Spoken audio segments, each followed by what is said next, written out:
Hi, Richie. Okay, Hi, wait a minute. What? I don't know if it's recording. Hello? Test? Okay, let's start over.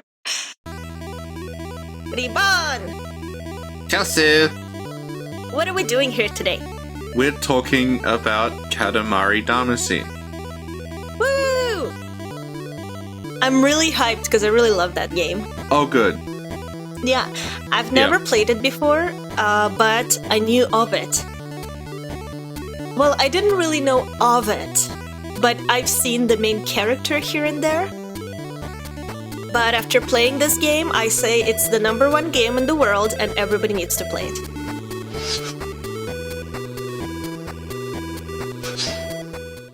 I had also heard of Katamari Damacy and had not played it because it did not come out here. I remember in 2006, all my American friends on the internet, who I'm not friends with anymore, were like, oh, look at this crazy game. It's really, really interesting and fun. I was like, wow, I should play this as well. And I went out and it was not anywhere. And it was not at any of the shops. And then I looked on the internet and it didn't receive a release in PAL territories because it was quote unquote too weird. Aww. Which feels completely backwards considering a lot of the stuff we did get. So like Katamari Damacy, too weird. Battle construction vehicles, fine. Well, you know what? I never had a PlayStation 2. So I never really played any PlayStation 2 games. I may have watched some walkthroughs here and there. Mm-hmm. But so far, the PS2 games that we did cover were all weird and I loved them all. So did you play this on an emulator? Yes, I did. Did your emulator absolutely shit the bed? Because mine did. No, because I have a fancy computer that my boyfriend passed down to me for generation to generation. I'm not so lucky. I have an off-the-shelf potato that I bought at short notice a couple of years ago when my other laptop died 3 months before my dissertation was due. Right, and yeah. So the problem, and this is apparently like a problem a lot of people have emulating Katamari Damacy, is that just the more it has to draw on screen, the performance takes a massive hit, I think because of all the physics that's going on. So when I played it, it would be completely fine when there wasn't very much visible.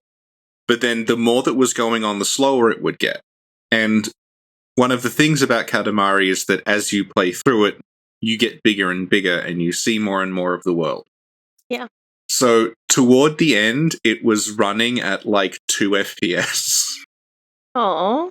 I was able to play around with a bunch of settings and fix it with like this time yesterday. So I was able to play like a few levels of the late game, not chugging and like steam coming out of the computer, but the early levels were a real pain to emulate, and as a result, I played this entirely with the sound off, because the constant jerking around of the frame rate would... The music basically sounded like this.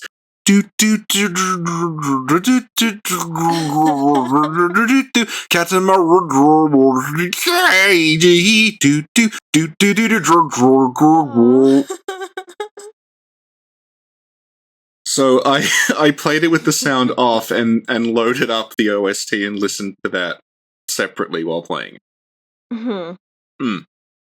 That's good trouble-solving skills right there. Thank you.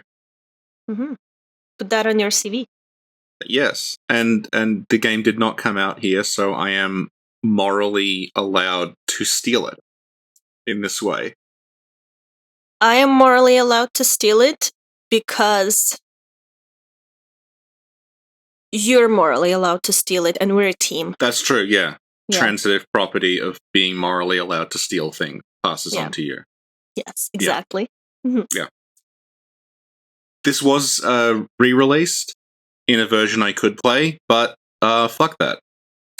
Well, I only found out this was re-released after I finished playing the game, and then I was doing research on it. And then I saw it and I'm like, oh, I could have played it in like better quality. I actually wouldn't have minded getting it had I known that it was re-released before I actually played it. Yeah. Yeah. So how far did you, when you finished playing it, how far did you get? I did a lot of it. I didn't finish it, but I did quite a lot of it. What about you? I got to star 9, and I beat star 9, and that was about this. That was about like yesterday night, and then I just had to go to sleep to record this. So yeah, I didn't count the levels because Katamari and I have a connection, so we go by intuition. I see. Yeah. Yeah. So let's talk about the game itself. It was developed by Namco. It was published by Namco. It was directed by... Do you know who it was directed by? Hidetaka Miyazaki. No! Keita Takahashi? Yep. Yeah. I know it because I copy-pasted it from Wikipedia. Excellent. Thank you. Yeah. There's also a bunch of very talented composers. Yep. And it was released in 2004. Yeah, and it was a very cheap game when it was made. It had about 10% of the budget of Namco's other game.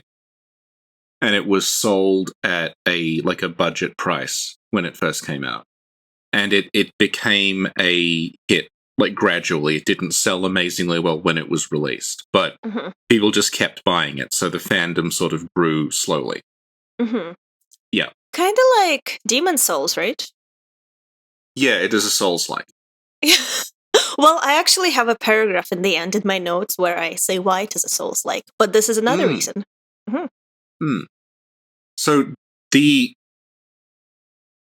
premise of the game is that there is a cosmic entity. Yeah, called King of All Cosmos. And he has a wife and a son. And one night he gets completely drunk and accidentally destroys the universe. Yeah, but not the entire universe. Not the entire universe. No. No. So his son is then tasked with recreating the universe.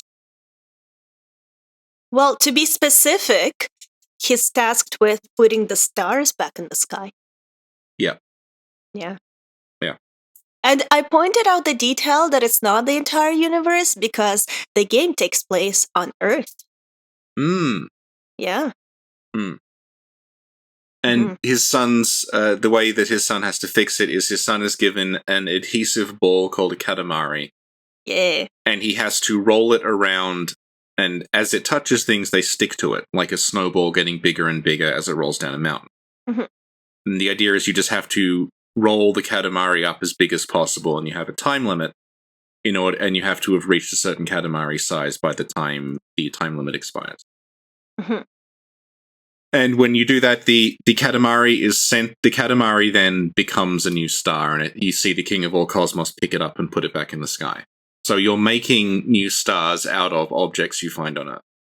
Yeah. Yes. It's really, really awesome. And did you look up what Katamari means? It's like clump of souls. That's a Katamari Damacy or whatever. That's clump of souls. Katamari is like a clump. Yeah. Yeah. Yeah. And the inspiration for the game is a Japanese playground game called Tamakogarashi, which is basically it's what you see. It's groups of students all working together to move a huge ball around. I can send you a clip.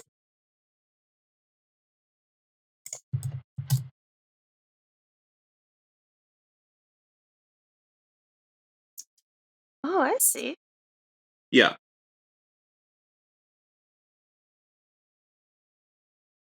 Oh, it looks like fun.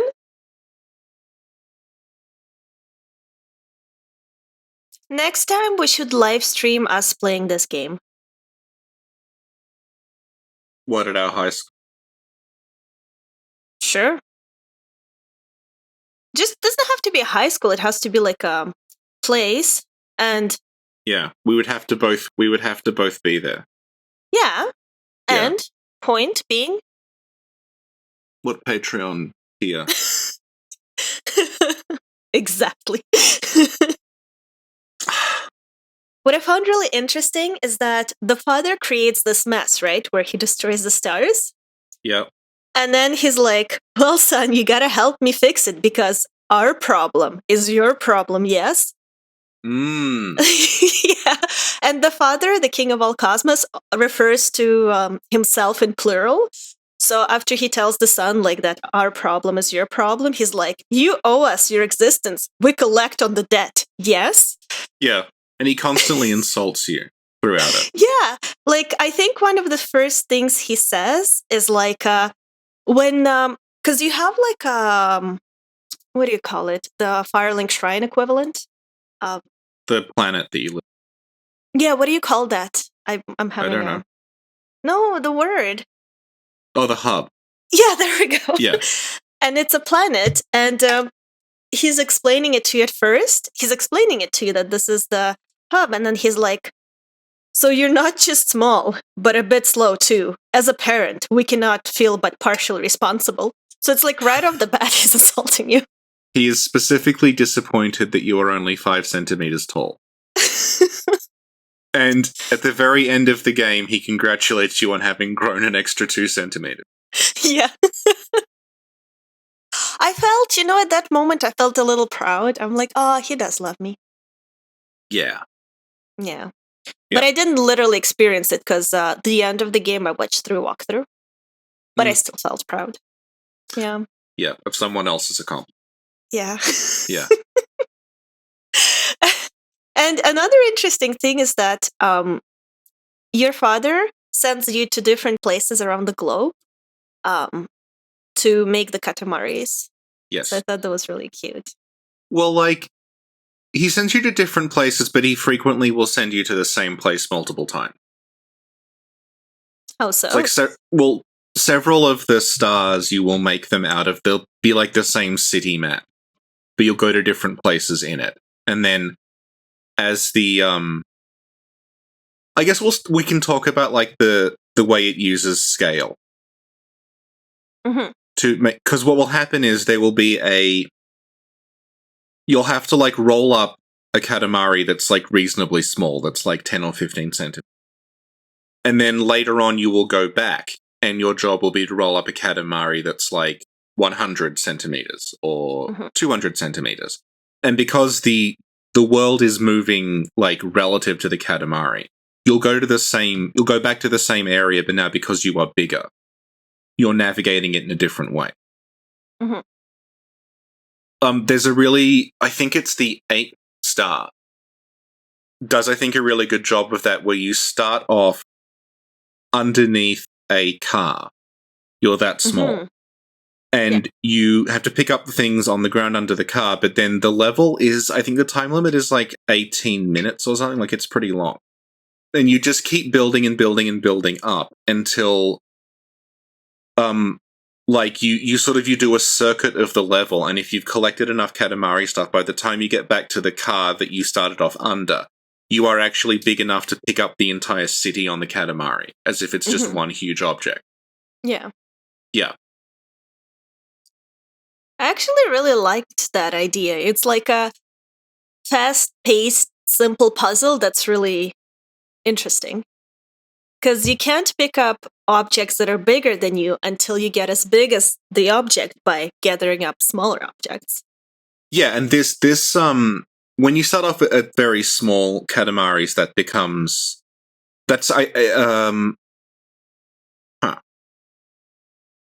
yeah. So like the first or the second star, you're trying to get the Katamari bigger, but like there are little pathways and things that have objects in them that if you make the Katamari too big, you then can't go through that and collect what's underneath it. So you have to plot out different paths through the level. Yeah, that's true. Yeah. And like there are these like you were saying, as you cannot pick up objects that are bigger than the Katamari. And in fact, if you hit an object that's bigger than the Katamari while you're rolling, things fall off your Katamari. So it will actually get small. Yeah. So if you cannot brute force your way through parts of it, like there's an example would be like in one of the early levels, there's just a whole lot of books, like paperback books lined up, that they function as a barrier. You can't get past that until your Katamari is bigger than the books are. And then once you get through that barrier, it opens up like the next half of the level.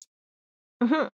So levels are quite complexly designed like that. And there's all these like looping paths that go backwards and forwards over different spaces. But the exact way in which you navigate the path is dependent on the size of the Katamari. So there'll be places that you can grab everything when you first go through there. Then if you skip it and then come back again, you won't be able to get them because your Katamari is too big to fit there. But also there will be places where, like, there will be a barrier or something that you can't get over on your first playthrough, but on your first visit there. But then once you loop back around there, the Katamari is bigger, so you can. Yeah. Yeah. And also there's a time limit, which makes, like, it may seem simple, but at least for me, when there's a time limit, it, like, makes it a little stressful, so you don't necessarily think things through the first time you played because of it. Yeah. Yeah, there's not very many levels in this. Like, the long play is only about 3 hours. But that is someone who knows what path to take. If you don't know what path to take, like, there was a I can't remember, I think it was like 6 or 7 that I had to do 4 or 5 times before I figured out exactly what to do, because there were these, like, you start off and there is a trail of banana that like loops around to a little island, and then the way that they sort of path through the levels is that they'll have like trails of objects. So like there was a trail of bananas and next to it was a trail of kettle. And the Katamari's not big enough to pick up the kettles the first time, so you have to actually do that path twice to grab everything on it. You have to get all the bananas, and then you end up back where you started, and then you can, like, go off to the side, or you can do that path again and this time grab all the kettle. And because you're picking up objects based on, like, the relative size to you, the size of the Katamari grows kind of exponentially. Because you start off collecting little things like thumbtacks and dice and stuff that add little tiny amounts to the Katamari. But then the longer you do that for, because you're picking up bigger and bigger objects, the size of the Katamari is, like, it's exponentially growing. So there were levels where, like, I would spend the first half of it getting up to 1 meter, and then go from 1 meter to 6 meters in, like, a minute. Because I'm so big now, I can just pick up any. Yeah. And it's pretty funny, too, because when you start it, it's kind of normal, I guess, when you're like, oh, I picked up this pencil, or I picked up this eraser. And then eventually you get to the levels where you get so big, you're like, oh my god, I just picked up a cat, and a human, and a building. Yeah. It's, like, ridiculous, but it's awesome. Yeah, and they don't tell you up front exactly how much mass things have. Yeah. So you have to kind of do it by eye, which is another way that like you are rewarded for learning, like, experimenting and figuring out the level. Yeah. Because you're not told explicitly, like, you're now big enough to pick up a cat. You just have to kind of eyeball it, like, you don't even know if you can at first, right? Yeah, there's certain, like, there were levels where there would be trees in the ground. And I would initially think, oh, these are just part of the level geometry. These aren't objects, because they're not moving when I touch them. Yeah. And then I would come back later on and realize, no, I can pick up the tree. You can pick up everything. Yeah. There's a point at the very end where your Katamari is big enough that you can pick up entire islands. Like, you're just rolling this thing and you're along like an atoll and just picking up all the islands of the atoll. Yeah. You brought up pencils.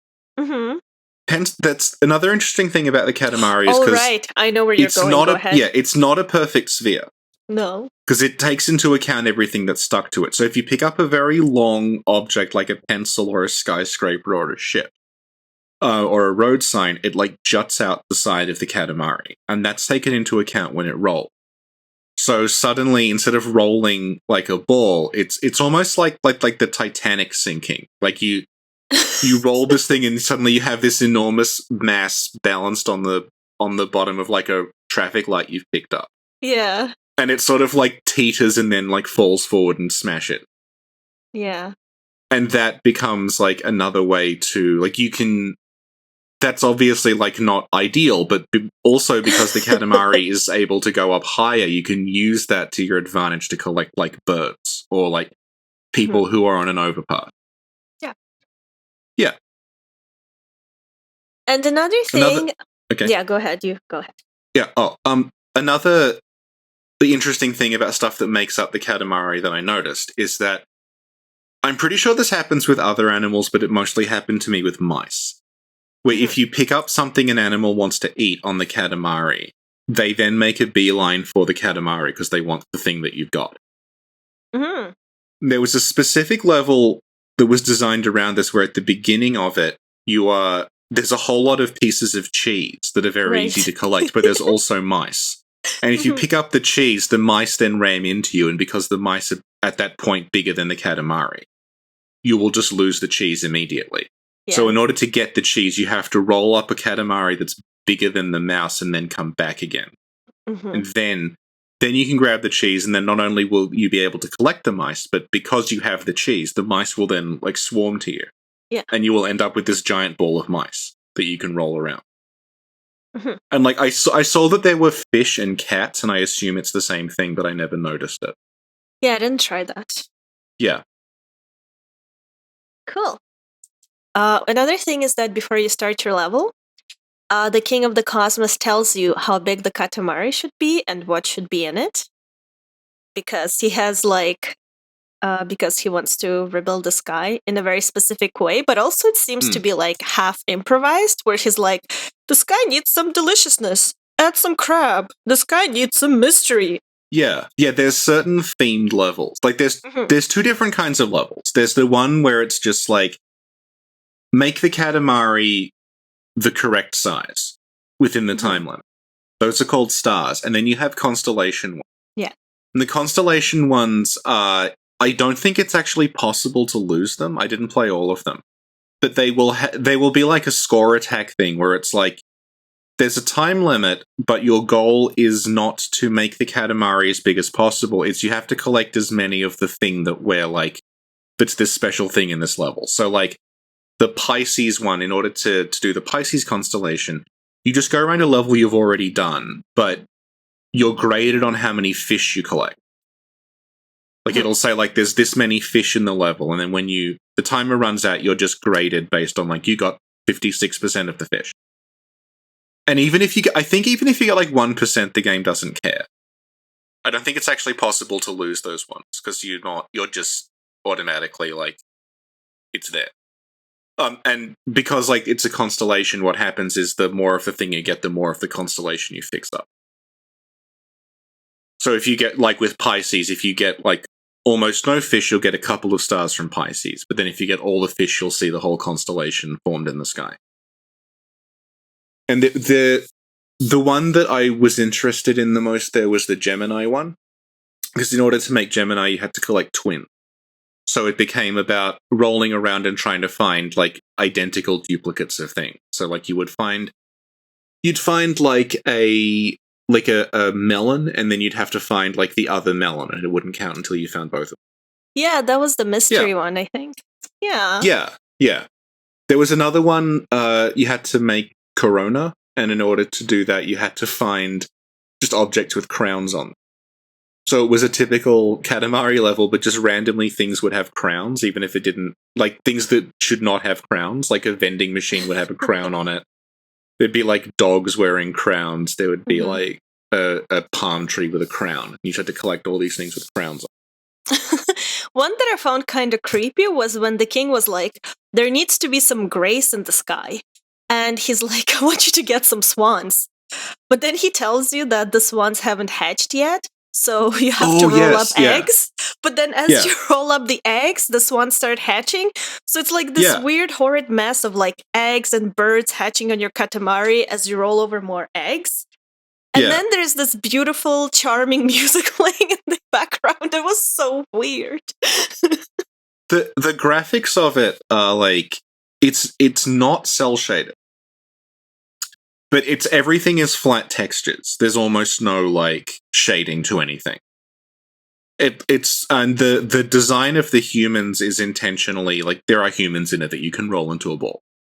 And the design of the humans is intentionally very boxy. Like, they look like low polygon models. And even there are cutscenes that show them drawn. And even when drawn, they just look like a box with a face. They look like a milk cart that someone has stuck legs to. They don't even, technically really animate in the way most 3D models animate. They will just have, two poses it's snap between. It's almost like a sprite from a game with 3 frames of animation. So they'll just have, standing still, left foot forward, right foot forward, and they'll just snap between those 3. They'll just loop constantly. Yeah. Yeah. And a lot of things don't even animate. They will just move on, a track. The cars and things, I don't think the cars even have animation. They just are a static thing that just, moves very slowly around. Yeah. And the buildings are just basically a rectangle with windows drawn on them, which I'm pretty sure, it's there to make the game, be able to handle all these huge objects without slowing down to a crawl. But also, it's a very distinctive look. It looks a lot like Mega Man. I really liked... Go ahead. One of the sequels does use actual real deal cell shading, and I think it looks worse than this. I think this looks good because it looks like everything is a diorama made out of paper. Yeah. And it makes you feel this is a pop-up book, so it makes everything feel kind of small and kind of toy-like. So you can imagine rolling something through it, yeah. Yeah, when I played the game, it made me feel like the game felt very, soft and comfy, you know? Yeah, yeah. Yeah. Yeah. The way a plush makes you feel, you know? Yeah, yeah. And a lot of the humor in the game comes from just these weird little vignettes that you will find as you're rolling the Katamari around. Yeah. Yeah, so there's tons of them that you'll just run into. One that I remember is that there were just a whole lot of cats in a circle around another cat who had a fish. Yeah. And it's none of them are moving, it's completely static, and they're just there to be rolled over. But it's oh, I see, there's a whole lot of these cats all want this fish. And there was one that was a whole lot of bears, and they were following a bear with a crown. And it's I guess that's the king of the bears. There's a lot of lore in the game, yeah. Yeah, yeah, and they often, the humans will have names if you collect. Yeah, because the thing that you collect, the name of the thing, whatever it is, appears in the bottom left corner.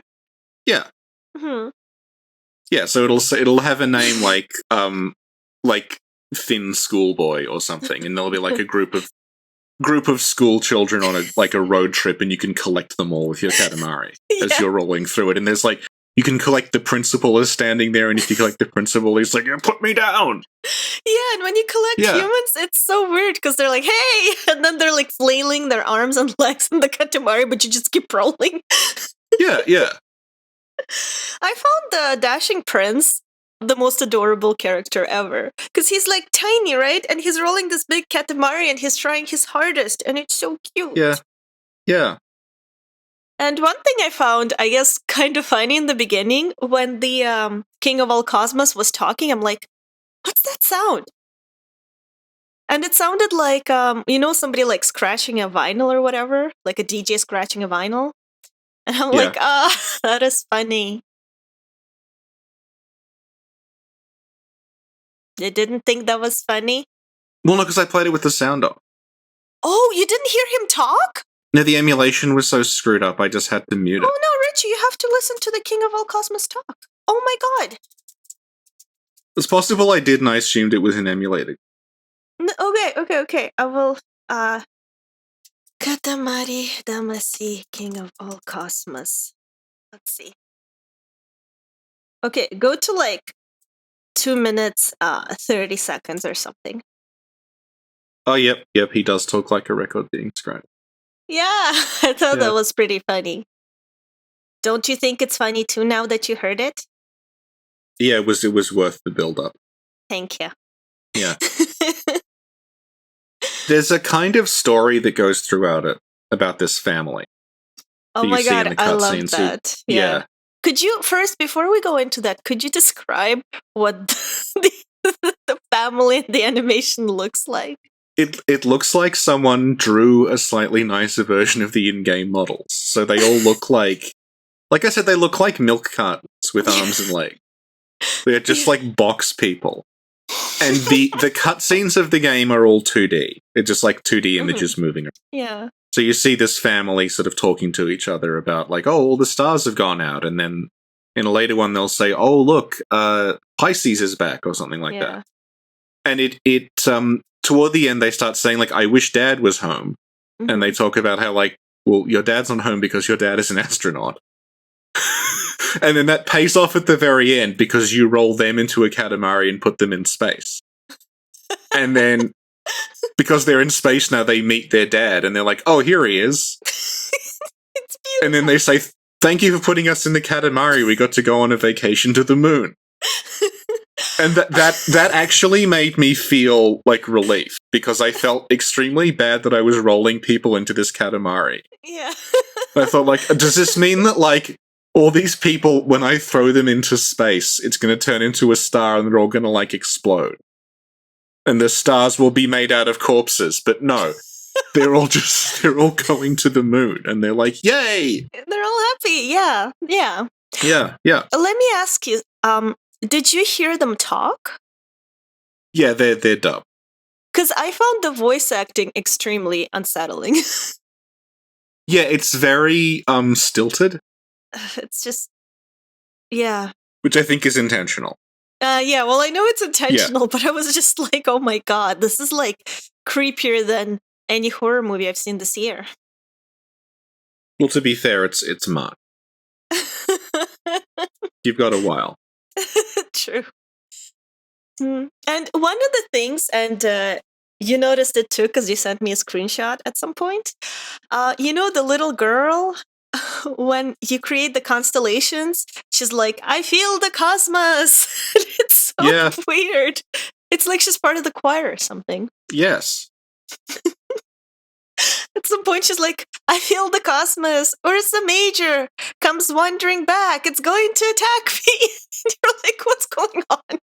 And of course, Ursa Major you have to make out of bears. Yeah. Yeah.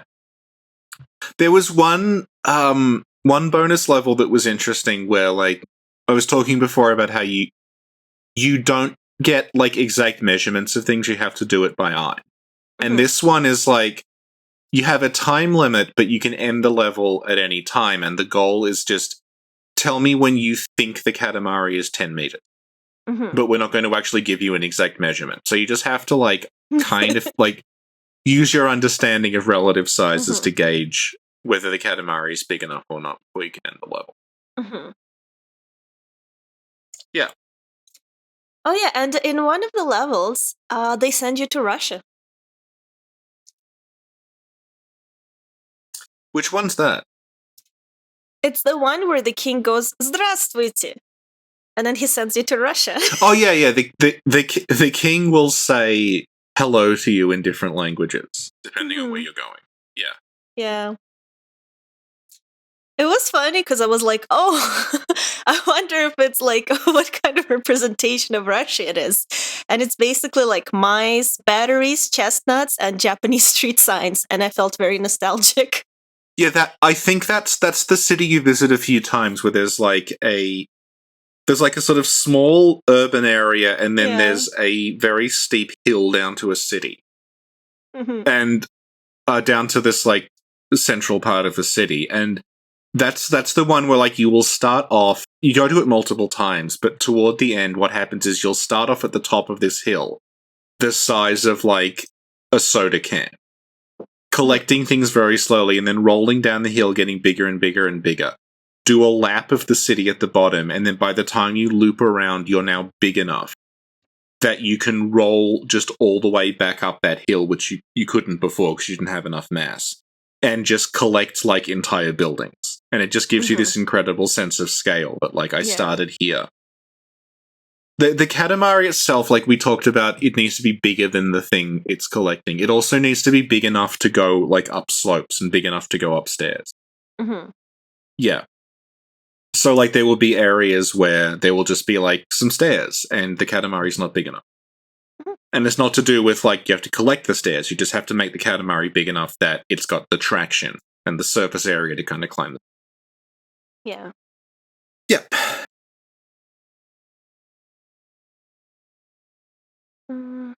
Oh, okay. So what do you think is the deeper meaning of the game? Because to me, when I first played it, I was like, this reminds me of my life. Go on. There's like a ball, and you gotta manage it all, and there's so many things, and then you smash into something, and you're like, oh my god, it's like out of control. Yeah? Yeah. But also another theme, like sort of comically to myself, I'm like, I wonder if it's about consumerism. And then I Googled it. Guess what? It was? Well, you tell me. Let me send you a little link. Katamari was comment on consumerism. Oh my god! Yeah. Yeah. Click it. I am. I'm waiting for it. I'm playing Discord roulette, but which of the three windows will this decide? Here we go. We've noticed you're using an ad blocker. We can't continue offering our work for free.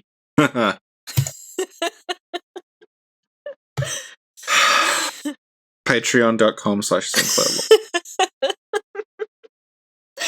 So, can you tell us what Takahashi-san says about the deeper meaning of Katamari?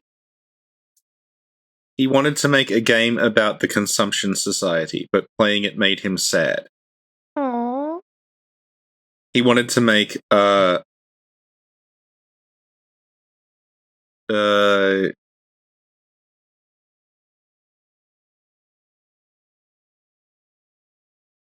he wanted to make a game that was full of objects, because if there were a lot of objects around, he didn't feel lonely.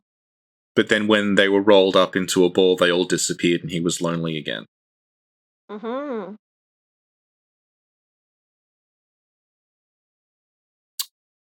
Deep.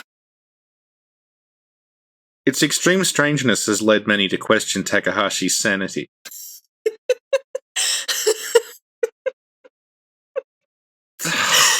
I'll post the full article in the description. This is actually a recent article, I think. Apparently the people at Namco hated him because the game was so weird and he wouldn't listen. Good for him. And he's releasing another game soon, which I'm definitely going to play. Yeah. And that new game is Watam? Hold on. Breaking news. Yeah.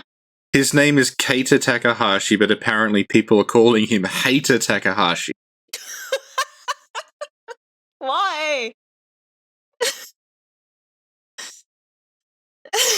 Because he keeps complaining about how games aren't mentally and spiritually liberating.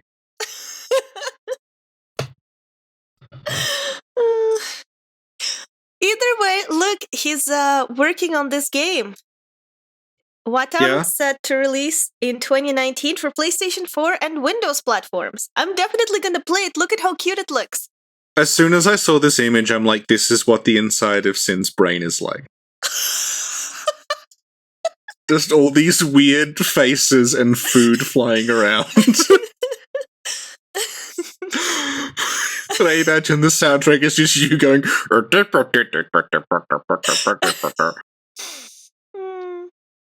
Well, you're not wrong. It made... Katamari made me think about recent trends in philosophy. How so? Because there was a movement in philosophy to get away from, like, progressively breaking things down by saying that, like, you can say everything is composed of, like, these elements, or everything is, like, composed of monads or whatever. Now there has been a more recently, the trend has been to try to get away from that and just conceptualize things in terms of being objects of different, like, complexity. Like, going upward rather than downward. And it made me think about that a lot, like the idea that you would start off as, like, what I'm dealing with now is just like a battery or a piece of cheese or a mouse or something. But then all these things are coming together into one, like now they're all one thing. And then that thing is absorbing everything else into it. So instead of thinking in terms of the little things, I'm just thinking in terms of this ever-growing Katamari that is able to contain everything around it as one kind of singular object.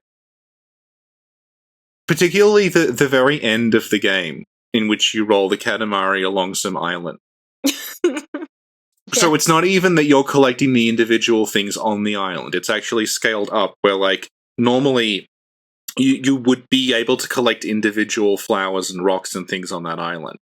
But now you're so big, the flowers and rocks are no longer what's being engaged with. It's the island as a whole. Yeah. Yeah. So I thought it gave me a good means to, like, engage with objects of various complexity. Well, look at Rich showing off how smart he is. He has a PhD in sociology. It's not even a sociology. Oh, look at me. I use words like complexity. Oh. Use words like complexity.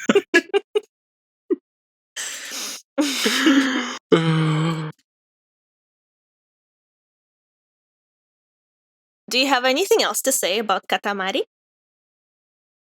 We didn't talk about how it controlled, because that was the thing that threw me initially. One of the things people talk about with games is they will say some games have what they call tank control. What's that? Tank controls is when it's basically like a car, like you will steer and accelerate and go backwards. So, like, a lot of early 3D games use this because we hadn't quite got the hang of analog. Mm-hmm. So, like, in the original Resident Evil, you use the D-pad to, like, steer the character left and right, and then up and down move them backwards and forwards relative to where they are. So they will pivot on the spot, rather than something like Mario 64, where you will move in the direction you push the stick. Mm-hmm. So people call that tank controls because you're basically pivoting on the spot and then moving. Yeah, yeah. Katamari controls like an actual tank. Because the way an actual tank controls is that, like, it's the two different treads going either forwards or backwards, and that's how you control it. So, looking at gameplay of Katamari, I assumed that, you just steer the thing, like, with one analog stick and then press forward to move with the other one. But it's actually, like, both analog sticks control basically, like, as if you're in a tank and those are the different treads. So if you want to move forward, you have to push both analog sticks forward. If you want to move backwards, they both go backwards. But then if you press one forward and one backward, that's how you rotate. Yeah. It took a really long time for me to get used to it. Yeah, it was tricky. Yeah, and I get kind of why they did it, because it lets you do more complicated maneuvers that you couldn't do if you were just steering it. Mm-hmm. So it lets you, like, you can very quickly pivot on the spot, you can do very tight turns, you can, like, control sort of, like, the arc of where you're going in a very precise way. Mm-hmm. But there's also a very steep learning curve to it, and I didn't feel like I was proper. I mean, I guess that's part of it, is not feeling like you are totally in control of the Katamari is part of the appeal, that this huge thing is like, I can't quite manage to move this enormous object, and it's like rolling down hills when I don't want it to, and it's bouncing around it. Well, that's one of the reasons why it's a Souls-like. Uh-huh. Yeah. Because the controls are not intuitive. And I are think not the Souls like controls are... The Souls controls are like 1,000 times more intuitive than this. What? How are the Souls controls as unintuitive as this? So is this less intuitive than Souls? Yeah, I'd say it is. So unless you are a tank pilot in real life. So what you're saying is the Souls games are a Katamari-like. Yes. The Deacons of the Deep are a Katamari boss. There's a whole lot of them. Aldrich is a Katamari. Mm-hmm. Hmm. No, well, because, when you play Bloodborne, for example, they don't teach you how to use your weapon. They don't teach you how to use the controls. They don't tell you how you can jump. They don't tell you how you can backstab and all that. Like, If they do, it's not remembered, because I didn't remember you can do all those things, like, as I played the game. Like, my Yeah, but boyfriend had it's to be like like, by the way. you attack by pressing L1. Okay, did you know you could parry? Yeah. How? No, but because it's in the instruction. Where? Like, you can go to control config and it shows you Okay, what the yeah, but button- it's not intuitive. Nobody does that. No, but what I'm getting at is, like, maybe you didn't know what the buttons did, but at least when you knew it, it's not like L1 and L2 were always light and heavy attack. Yeah, With but like Katamari, parrying... even if you understand that, okay, the way I do tight turns is I hold back on one stick and forward on the other, and the way I do like this kind of turn is I let go of one stick and press the other in this direction.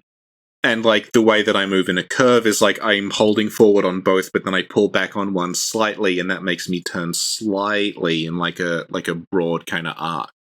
Even if you understand that, it's still kind of tough to actually go through with it. Okay, well, unbeknownst to yourself, you just proved my point. Because even though you understand parries, you're not going to get them every single time on every single enemy as well as boss. That's like a timing thing. It doesn't matter. We're talking about overall controls, like, as a whole. Mm-hmm. Yeah. But it's not like there's 5 different kinds of parry that are all based on what other button you're holding down at the same time. Well, there's gonna be in Sekiro. There probably is. So, there you go. You see, the argument I'm having isn't the past, present, and the future because I'm an oracle, but you're only thinking of what you know. I know. Gone to seek your guide.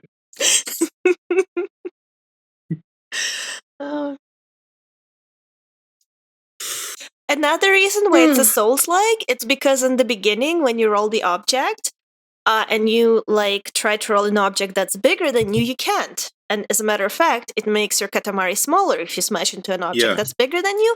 And then the animals, they can hurt your Katamari at first. But once they get big enough, you can swallow all the objects as well as animals. So it's a feeling of fulfillment, like when you beat a Souls boss.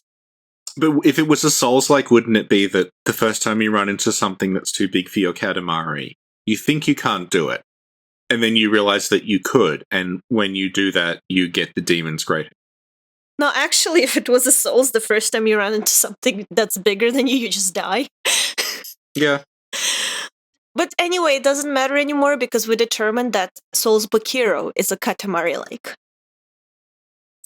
Souls Bakiro. Souls Bakiro. Did you come up with that? Or no, you did. Did I? Yeah, a few weeks ago. Okay. That does sound like something I would come up with.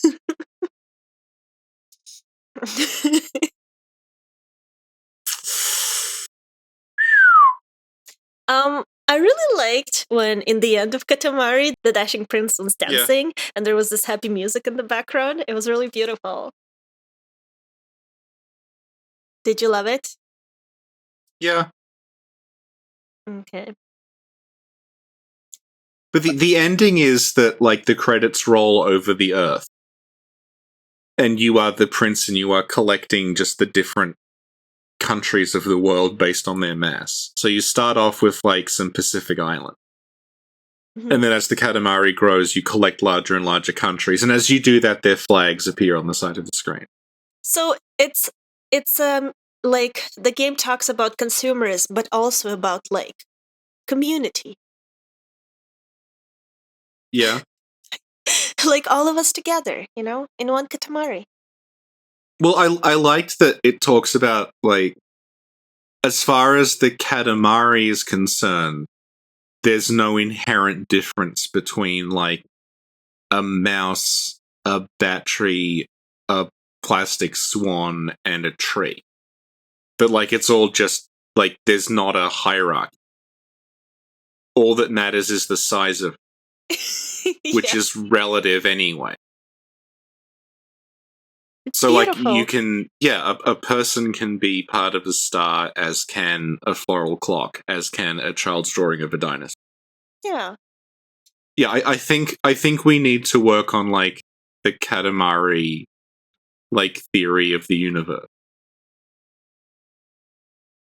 The Earth is a Katamari. Yeah, exactly. Wow. We live on a Katamari. It's like blurring the boundaries between all these different objects. Yeah. Yeah. So, again, proving the point that Souls is a Katamari-like. I'm sorry, Souls I Book don't. Hero is a Katamari-like. The thing is that we roll up everything, thus proving Soulsborne is a Katamari. Like, I don't think. How was it proven? No. I feel like I'm marking a paper. You feel like, well, this is your future, like, okay? Thus. So, consequently. No, okay, because you said the boundaries are blurred. In Bloodborne, the red moon blurs the boundaries between beast and man and whatever. Yeah, you're gonna have to give me that A. Alright. I'm just imagining you sitting there with this really smug face, like, consequent. Have you played Bloodborne, sir? To, like, your philosophy professor, it's like, no. Well, actually. Then he just writes a giant F on the paper.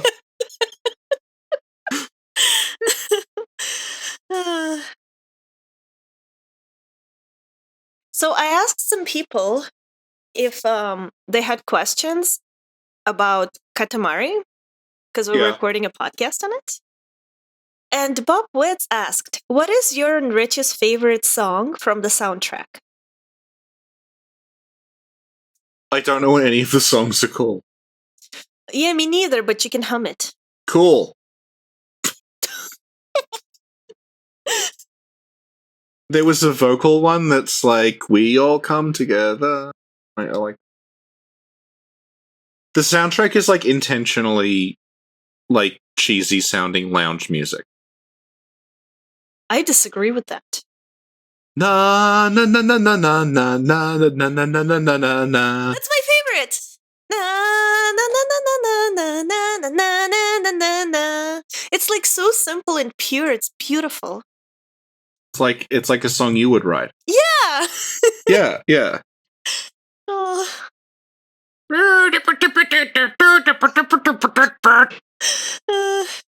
So, what's your favorite? I don't remember what it's called. Yeah, hang on. I'll try to find it on. Okay. Soundtrack video someone uploaded. Okay, it's called Que Sera Sera. Aww. And I just like that it was such a. You would not hear that in any other video game ever made. Aww. There's just like weird lounge music with a Japanese guy singing phonetic English lyrics about rolling everyone up into a ball. I found the soundtrack was kind of reminiscent of Skull Monkeys, where I felt the same way about Skull Monkeys as you're describing. Right. Like, it's music that nobody would ever play in a video game. Yeah.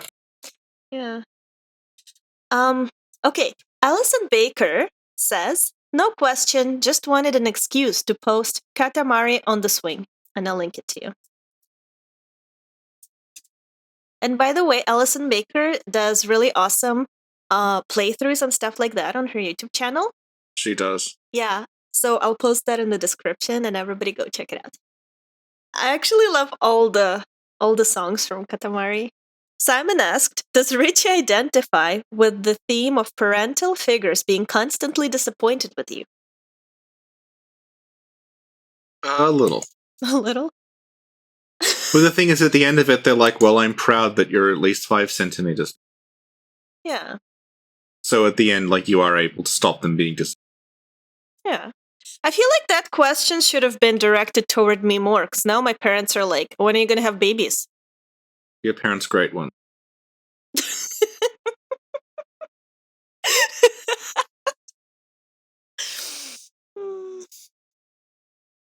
My parents are fucking insane.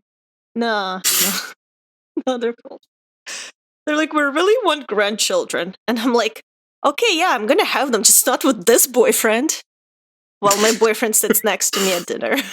Have them, but not with this guy. I'm sorry!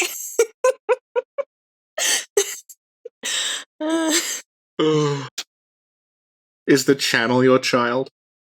Yeah, there we go. Yeah.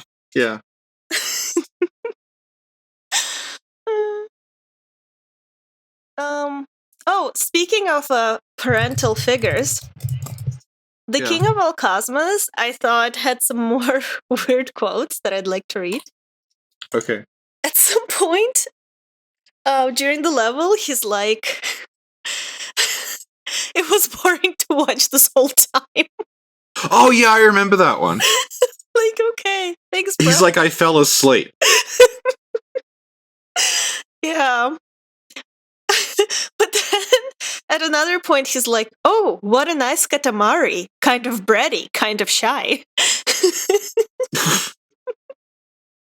He also has a very large bulge that you are shown in loving detail in many cutscenes. Yeah. It's like David Bowie in Labyrinth.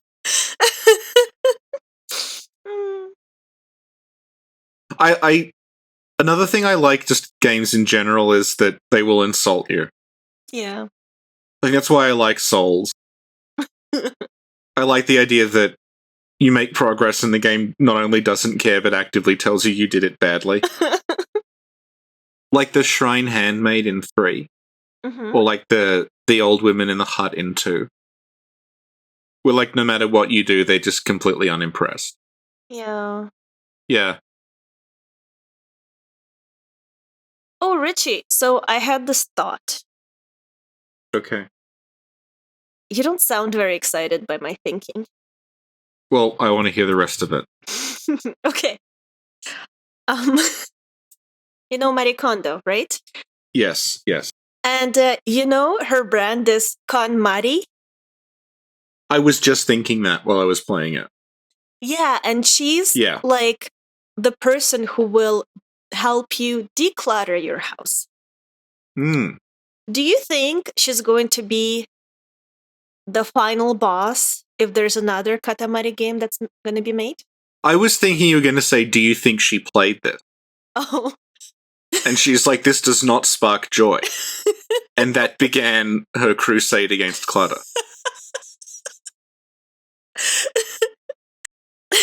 Maybe that's the true story of Marie Kondo. Do you think Marie Kondo is an example of design by subtraction?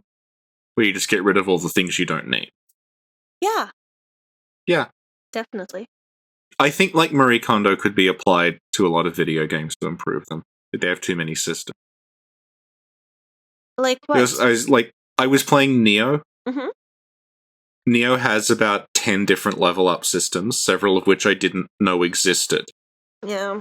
And there was a point over 3/4 of the way through the game where I realized I had a bunch of like bonuses that I just hadn't used yet because they were on a different menu.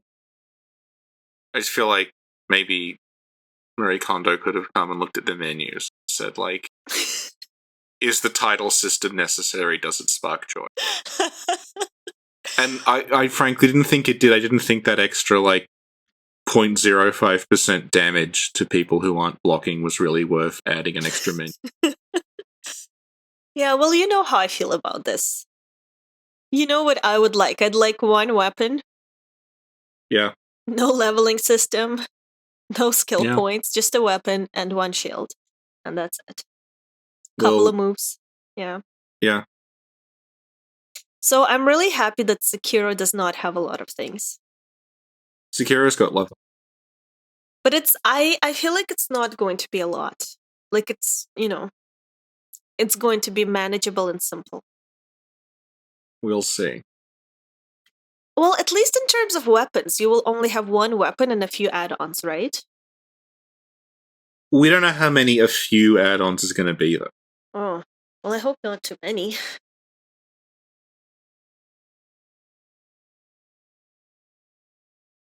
I'm just watching the intro on loop. Na na na na na na na na na na na na na na. Do do do do do do do do do do do do do.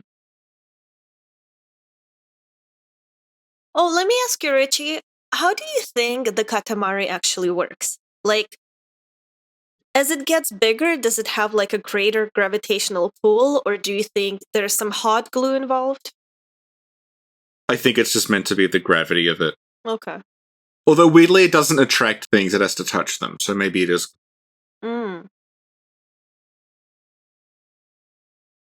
Did you find any of the hidden presents? I found a scarf. Oh yeah, I found the crown and a guitar. Oh. Okay, so we should mention this throughout the levels. As you're rolling stuff up, you will sometimes roll over a present. Mm-hmm. And the present, like, I don't think it actually sticks to the Katamari, but what happens is it goes into like a little menu you can access. And when you use the menu, you can like dress up the prince in different ways. Yeah.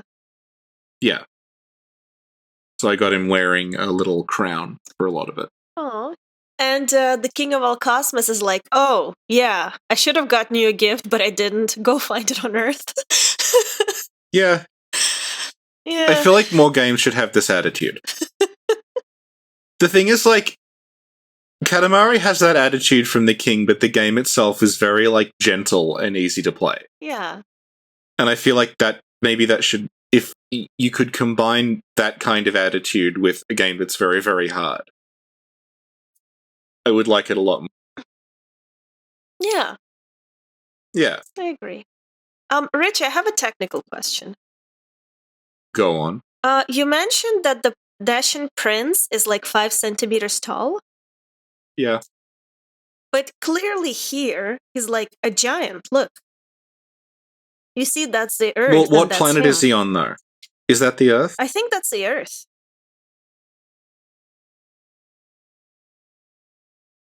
Well, maybe he's floating above the Earth, and he looks bigger because he's closer to where we are. Oh, I see. Okay. So it's like a trick of the angle or whatever. Okay. Yeah, makes sense. Yeah, this because it's a low-budget game, so they had to use a lot of tricks from Silence. Yeah, it reminds me a bit of Trio the Punch. Or, like, just some, like, intentionally weird, like... I was talking to Mai about this, but there's a lot of, like, games from Japan that are intentionally weird and stupid. Uh-huh. And they become like, oh my god, look at this crazy Japanese game! but it's the equivalent of, like, if you showed, like, a Japanese person Naked Gun. And then we're like, look at how weird American cop shows are! This doesn't make any sense! And it's like, this game is clearly intentionally incredibly stupid. I think we need to play Trio the Punch. Okay. Is this Yeltsin Years? Yes. It's I don't even want to begin describing Trio the Punch. Okay, we will do that. It's not very... and also it's an arcade game, so you can just cheat and keep putting money in until you win. So it's a pay-to-win game? Yes. Mm-hmm. Arcades pioneered the pay-to-win formula. So really, when companies do it now, it's just retro. Oh, yeah. Yeah. Okay, do you have anything else to say about the Katamari game?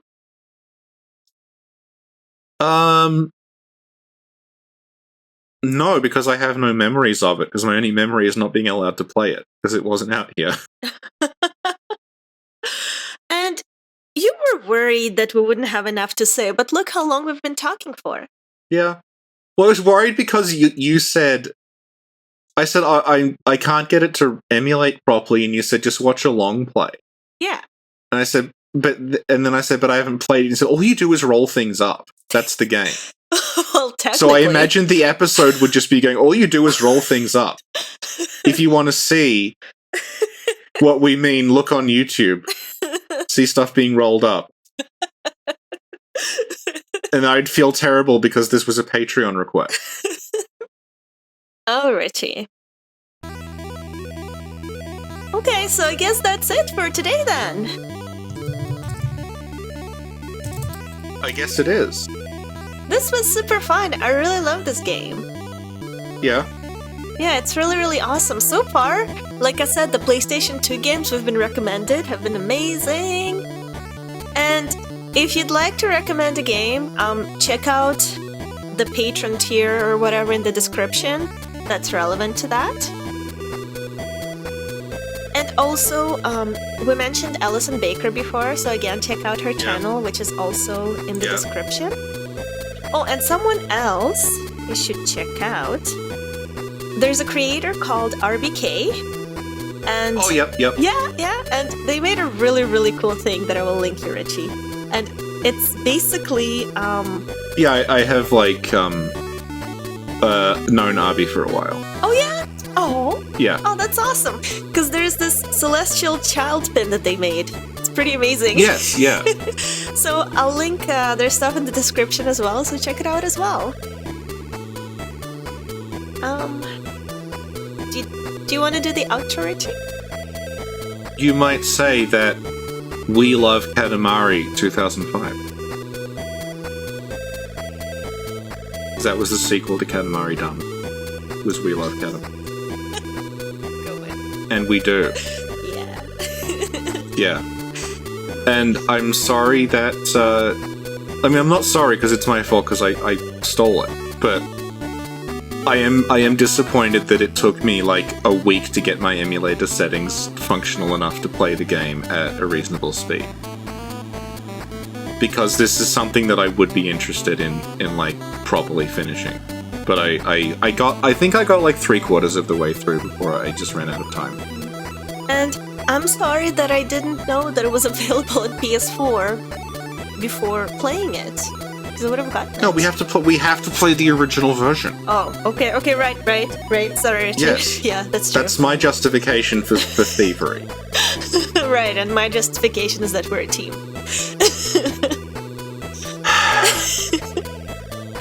But it's okay because if you're in an NTSC region, you're legally allowed to steal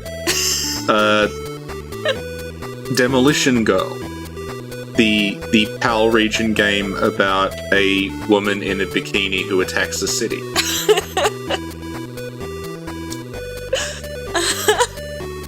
Which I may or may not own a physical copy of. I feel like the games we've been covering have been good so far, and it's time we need to diversify into just absolute shit. So if you enjoy the wackiness of Katamari but think, I wish this were in a worse game,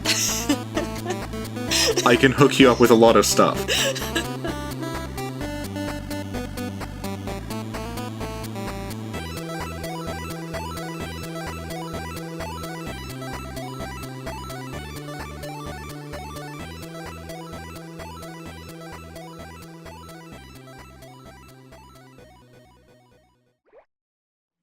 Wow, we all got rolled into the Katamari and now we're on a lunar family vacation.